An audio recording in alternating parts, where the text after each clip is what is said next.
Economics lesson number 8, 8.5 revenue. Revenue na varumanam Tamil. Revenue is another very important concept in economics. In fact, the study of cost is not complete if we do not talk about revenue. What is revenue? So revenue pathina economics romba mukkiyamaana vishayam. So the cost பத்தி நம்ம படிச்சிட்டு இருக்கோம். Revenue பற்றி படிக்காமல் இந்த cost முடியாது. So ரெவன்யூனா என்ன உங்களுக்கு தெரியுமா அப்படின்னு கேட்டிருக்காங்க. ஸோ டெஃபினேஷன் ஆஃப் ரெவன்யூ இது ரொம்ப முக்கியம். இதை வந்து நோட் பண்ணி வச்சுக்கோங்க, அண்டர்லைன் பண்ணி வச்சுக்கோங்க. Revenue is defined as the amount of person receives by selling a certain quantity of the commodity. So ஒரு ஒரு ஒரு ஒரு ஆள் வியாபாரம் பண்ணுறாங்க அப்படின்னா அவங்க ஒரு பொருளை விற்பாங்க. அந்த பொருள் விற்கிறதுக்கு ஒரு அமௌண்ட், ஒரு விலையை வாங்குவாங்க. அதுக்கு பேர் தான் ரெவென்யூ அப்படின்னு சொல்கிறாங்க. You know that the commodity can be purchased in market by paying a certain price. So revenue can be calculated by multiplying price and quantity of commodity.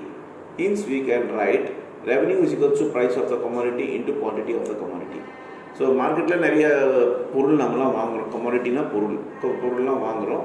அது வந்து ஒரு ப்ரைஸ், ஒரு விலையை கொடுத்து தான் வாங்குகிறோம். எதுவுமே ஃப்ரீ கிடையாது. டிஸ்கவுண்ட்னாலும் அதுக்கு ஒரு விலை தான் இருக்குது.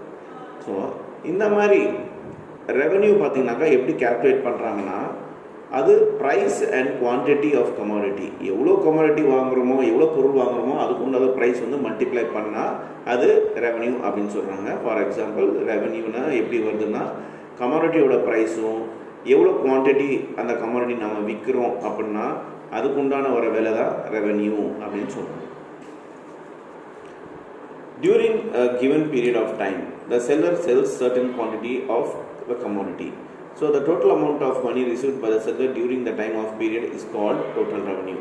We denote it as TR, where TR stands for total revenue. Let us denote the price as P and quantity as Q. So இந்த இடத்துல பார்த்திங்கன்னா ஒரு வியாபாரி ஒரு பொருளை செல் பண்ணுறாருனாக்கா அதுக்கு அவர் மணி வந்து காசு வாங்கிக்கிறாரு.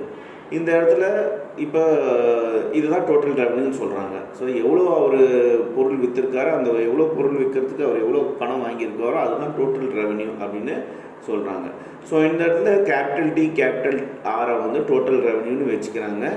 அதே ஆட்டம் பார்த்திங்கன்னா கேபிட்டல் பி வந்து ப்ரைஸ்க்கு வச்சுக்கிறாங்க. அதே ஆட்டம் கேபிட்டல் கியூ வந்து குவான்டிட்டி, அளவு, அதுக்கு வச்சுக்கிறாங்க.